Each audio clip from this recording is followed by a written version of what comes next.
Chào mừng các bạn đã trở lại trên kênh của Phương Lê. Hôm nay Phương sẽ vào bếp và chia sẻ các bạn công thức làm món mỡ đường cho nhân bánh trung thu thập cẩm hay bánh pía. Cụ thể cách làm mỡ đường làm sao để cho mỡ trong và thơm thì mời các bạn cùng vào bếp với Phương nha.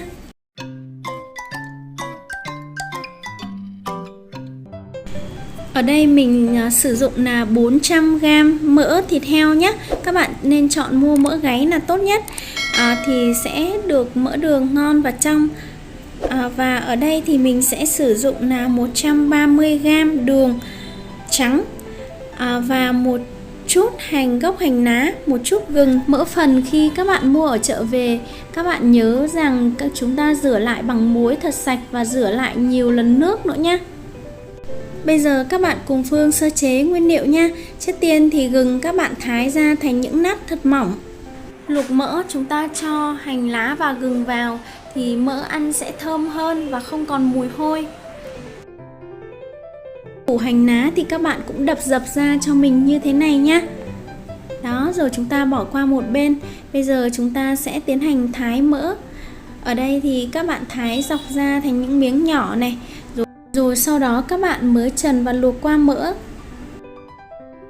Ta sẽ lọc lại nhé. Những phần thịt nạc thì các bạn cắt và bỏ đi này. Chúng ta chỉ lấy phần mỡ thôi. Phương sẽ lọc lại những cái diềm lạc còn sót lại trên miếng thịt.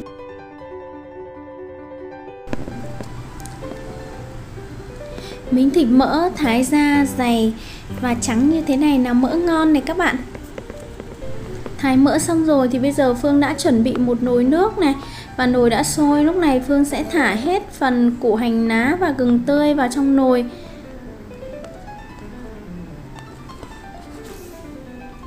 Rồi sau đó các bạn bỏ hết phần mỡ vào để luộc nhé. Các bạn luộc khi mỡ chín và co lại thì lúc đó chúng ta tắt bếp và vớt ra. Tính từ khi nước bắt đầu sôi thì Phương đã luộc mỡ được khoảng 5 phút. Lúc này thì mỡ đã co lại và đủ độ chín nhé. Thì các bạn cần chuẩn bị cho Phương một chậu nước đá lạnh. Xong sau đó thì chúng ta vớt mỡ và thả sang bên chậu nước đá nhé. Thì Phương đã chuẩn bị sẵn một chậu nước này, và Phương sẽ cho một vài viên đá vào. Nếu như các bạn không sẵn và tiện đá thì các bạn cũng có thể sử dụng nước lạnh, chúng ta sử dụng nước nguội không cũng được nha. Rồi bây giờ Phương sẽ vớt hết số thịt mỡ sang bên chậu nước đá lạnh này, để cho thịt mỡ của chúng ta co lại và chắc hơn ý các bạn. Để đó khoảng 5 phút cho mỡ nguội hẳn. Rồi các bạn lại vớt ra và chúng ta thái mỡ thành những hạt nựu nha. Lúc này thì các bạn cần lấy một chút khăn giấy, hoặc các bạn có thể sử dụng khăn vải bông, và các bạn thấm sạch hết cái phần nước ở mỡ đi. Chúng ta thấm bớt nước để cho mỡ khô.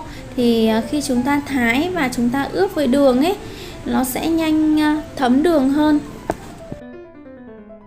Lúc này thì các bạn cần chuẩn bị cho Phương một cái máy xay sinh tố nhé. Nếu như mà các bạn không có máy xay thì các bạn có thể giã đường ra. Trường hợp mà chúng ta không muốn giã thì chúng ta cũng ướp đường thẳng trực tiếp cũng được nha các bạn, không có sao hết. Ở đây thì Phương chọn cách xay ra thì để cho mỡ nhanh thấm với đường ấy. Cái thời gian mà chúng ta phơi hong hoặc chúng ta sấy mỡ thì nó sẽ giảm đi, nó sẽ nhanh hơn nha các bạn. Các bạn thấy không, đường Phương xay ở trong cối thì đã rất là nhuyễn và mịn rồi. Bây giờ Phương sẽ đổ ra cái bát này. Đó, các bạn xay nhuyễn mịn như thế này thì trong quá trình mà chúng ta ướp mỡ đường ấy sẽ rất là nhanh ngấu. Các bạn thái mỡ thành những hạt nựu thật nhỏ.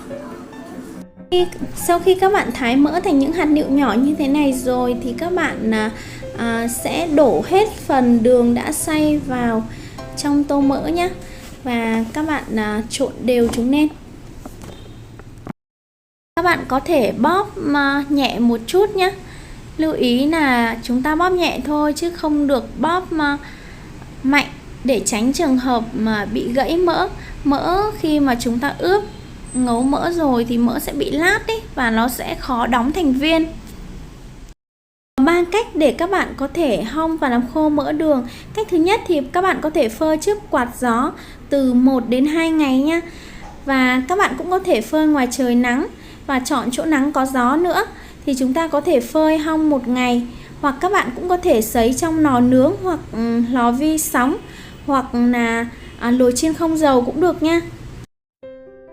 Thì Phương sẽ chọn cách là sẽ sấy mỡ đường ở lò nướng, và Phương sẽ cho ra khay có lót thêm giấy nướng ở bên dưới, để trường hợp mà có chảy dầu này hoặc là chảy mỡ ra thì giấy sẽ thấm đi nha các bạn nha. Và khi mà chúng ta sấy ở lò nướng hoặc nồi chiên không dầu ấy, hoặc lò vi sóng, thì các bạn nên chọn ở nhiệt độ trung bình nhé.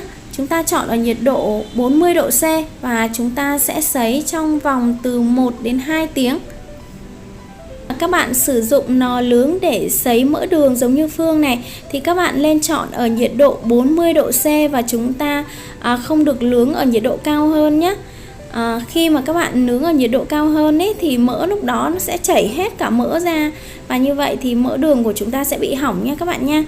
Đó là một điều lưu ý. Kể cả khi mà các bạn sử dụng nồi chiên không dầu hoặc chúng ta bỏ vào lò vi sóng để sấy, thì chúng ta cũng chỉ chọn ở mức độ là 40 hoặc 60 độ thôi. Phần còn lại thì Phương sẽ đổ ra một cái dĩa và có nót luôn cả giấy nến ở bên dưới. Phần này thì Phương sẽ mang ra trời nắng để hong khô. Các bạn phải dàn mỡ thật đều và mỏng ra như thế này rồi chúng ta mới đem ra ngoài nắng để phơi nha.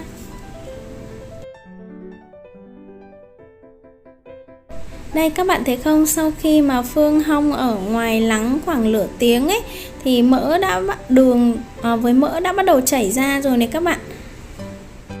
Các bạn ơi, trong quá trình sấy mỡ đường khoảng 2 tiếng ở nhiệt độ là 60 độ C trong lò nướng thì mỡ đã khô và rất là trong rồi.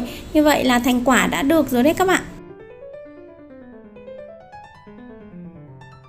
Thì ở đây mỡ đường cũng đã bắt đầu keo, tuy nhiên thì chúng ta phơi ở ngoài nắng nên là chúng ta cần phải thời gian phơi ít nhất là 1 ngày thì mỡ mới khô hoàn toàn và keo đường lại nha các bạn. Phương sẽ quay lại ở thành quả sau nha.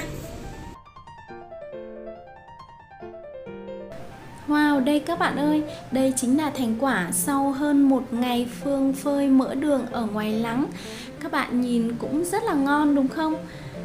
Mỡ đường thì nhìn rất là trong, rất là đẹp. Nếu như bạn nào làm mà khi thời tiết chúng ta không có nắng thì các bạn cũng có thể hong với quạt nhé.